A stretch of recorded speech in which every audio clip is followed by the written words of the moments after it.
Hi guys, and welcome back to another video Gaming with the Powers. I'm Jake, and today guys, we are going to be taking a look at the deck building in Skytear Horde, okay? So in Skytear Horde, there is a deck construction, more like, element to the game where you can mix different cards from the 4 clans that are in the game to create your own special deck. So in today's video, guys, I wanted to take a moment to show you what that looks like and how it works, because this definitely adds a whole new element to the game. I feel like after playing this, man, I played this, quite a bit.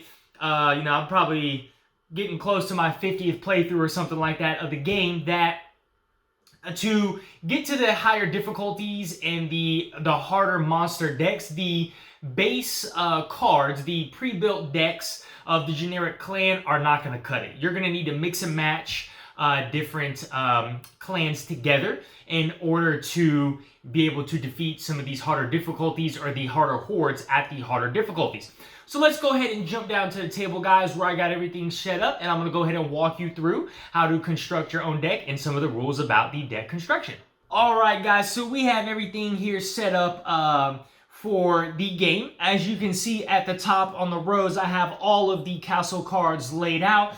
And then below here, I have the 4 clan decks. Now, just to preface some things again, as always, this is the deluxe version of the game. So the playmat is deluxeified. I have gone and sleeved all of my cards. And then these were the dividers that you could buy through Tesseract Games. So I made a video about that. If the dividers are worth it, I definitely do feel like they are worth it. I'll go ahead and link that video up somewhere in the left-hand corner here so that you can take a look at that dividers videos. But as I said, so you have your 4 base clans in the game, right? You have the Nupton clan, the Leviathan clan, the Koromo clan, and the Talit clan. So again, you can play these clans straight out the box. It's as simple as you are taking all of the cards with this color banner, right? So all the cards that have a red banner in the middle will be part of the Koromo clan.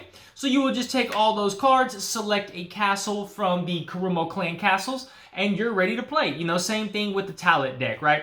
You will take all the cards with the green banner, and that is the pre-built Talit deck. Now again, guys, this will only get you so far in the game, I feel like. At some point, you're going to need to be able to mix and match. And so how does that work? So I'm going to go ahead and take some of these clans and move them over to the side here off screen.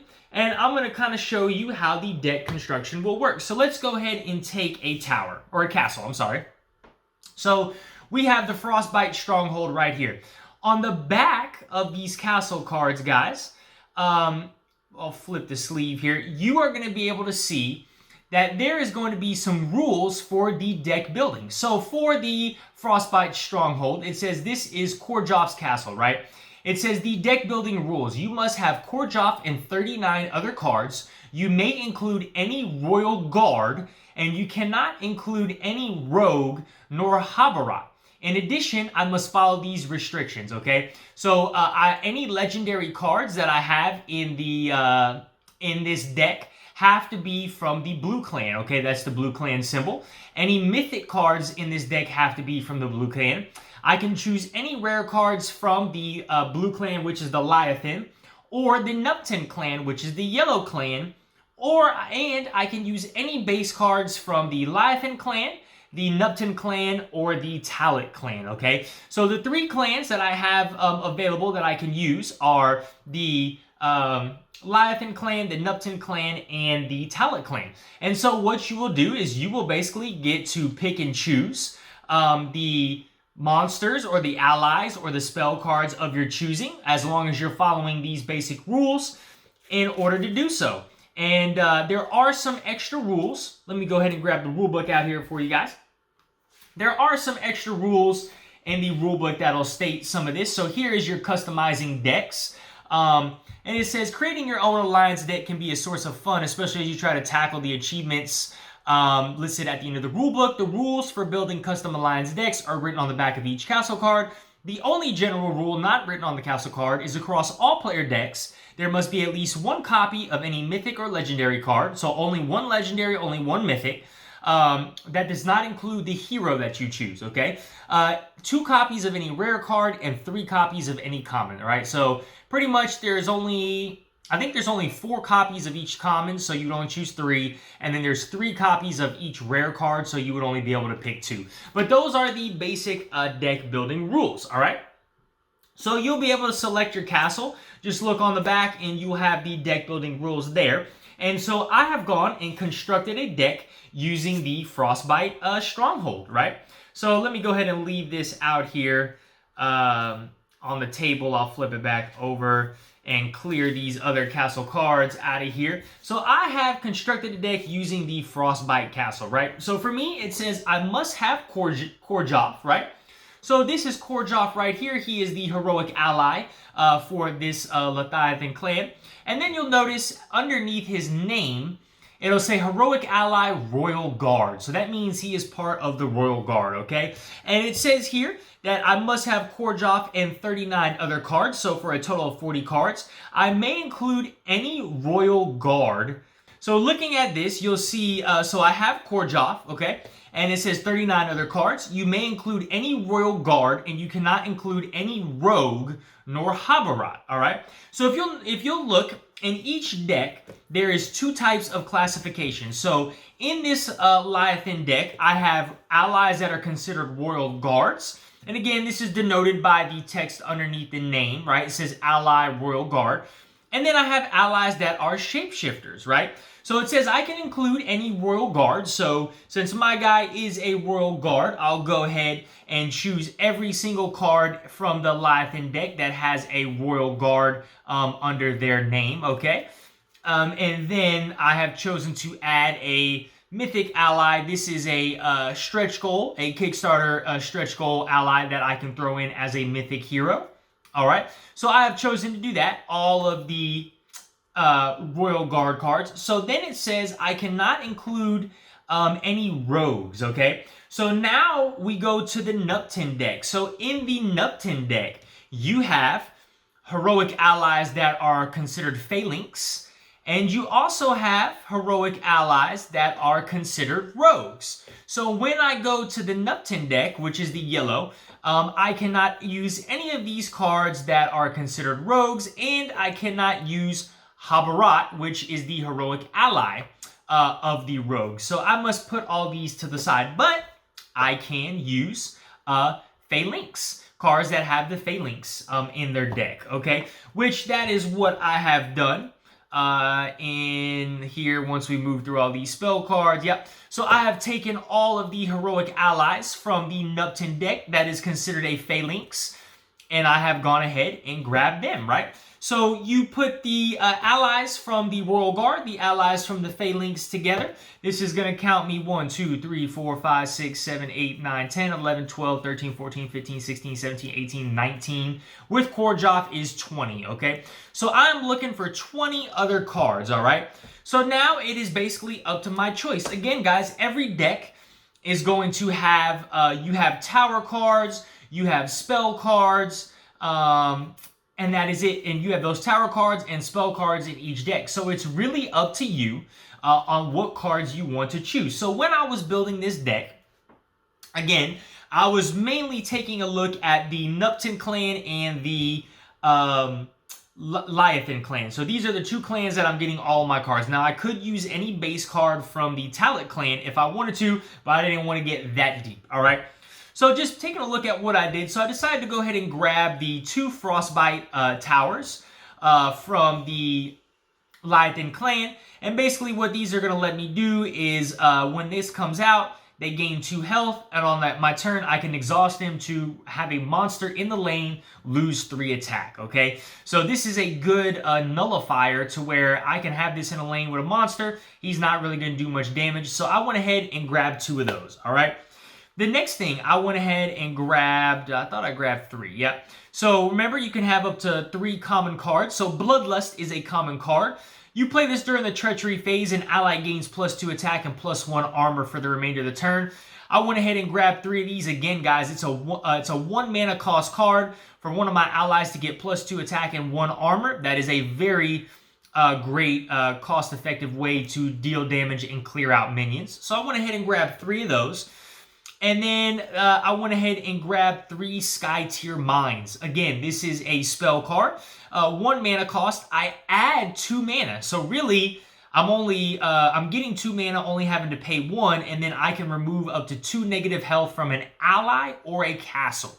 So this is a must-have card in the deck whenever using a Leviathan deck. So went ahead and grabbed 3 of those. And then just to fill space, the last 2 are 2 spell cards with the mana cost of 2 that allow me to play during the treachery phase. I get to choose any of these 2 choices. Well, I get to choose 2 of any of these 3 choices. So an ally gains +2 attack, an ally gains +2 health, or I can remove up to 4 health from the castle, right? So 2 of these. These cards can be good in the right situation. Again, it does cost 2 mana, which is kind of high at some points, but to be able to give you, 2 health and 2 attack on an ally, and it does not go away at the end of the turn, that will be permanent, all right? So I went ahead and got 2 of those. So those are all of the cards that I have chosen from the Leviathan deck, okay? So we're going to go ahead and add those in the deck, and this brings us up to 1, 2, 3, 4, 5, 6, 7, 8, 9, 10, 11, 12, 13, 14, 15, 16, 17, 18, 19, 20, 21, 22, 23, 24, 25, 26, 27, 28, 29, 30. Core job. This brings us up to 30. So 10 more cards to go, all right? So then I took a look at the Nupton deck, and they actually have some really strong cards as well. So I went ahead and grabbed one of these towers because I had to drop one of my mythic cards from the Frostbite Stronghold because I already had a mythic Royal Guard. And so I had to take this tower. This tower is not really great. For 3 mana, you gain return a non-ally card from your discard pile to your hand. It can be good in certain circumstances, but 3 mana is pretty high cost. But the other cards in this deck are great. I went ahead and took 3 Shadows of Death. Okay, a 1-cost spell card. A monster in a lane gains -2 attack for the remainder of the turn, and I get to draw a card. So for 1 mana cost, drawing a card, I get to draw a card for free and reduce a monster's attack by 2. That is very, very powerful. So I took 3 of those, and then I went ahead and took 3 of these Psychic Shields. So mana cost of 1, Treachery card, an ally gains +2 armor for the remainder of the turn, and then I get to rebuild 1, which is put a card from my discard pile on the bottom of my deck. So again, getting an ally to get 2 armor, be able to save him, and rebuild, putting a card on my discard pile at the bottom of my deck. So I went ahead and took 3 of those. And then the next one, we have Barring the Way. Mana cost of 1. This is a Treachery card spell. Up to 2 allies gain +1 armor for the remainder of the turn, and I get to draw a card. So I went ahead and took 2 of those. And then the last one is Discovery in the Depths. Mana cost of 2, draw 2 cards, rebuild 2, which is put 2 cards on my discard pile at the bottom of my deck, and then shuffle my deck. So those are the 10 cards I took from the Nupton deck, and I combine this. I should have 39 total cards here.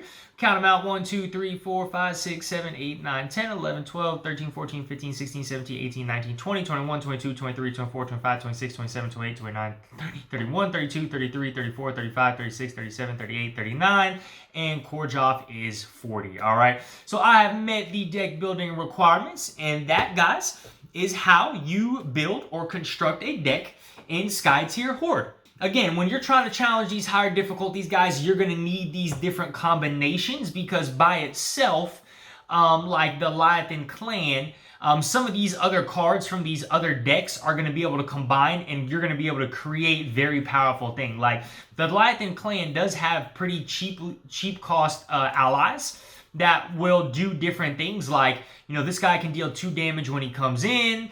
Then the Clan of the Oak is going to gain 1 armor if they don't have a neighbor. So combining those guys with some of these cards gaining 1 armor, gaining +2 armor, and being able to draw a card for free, is very powerful. But that is the deck construction at its basic concept, guys. Again, all you're going to do is look at the back of your castle card.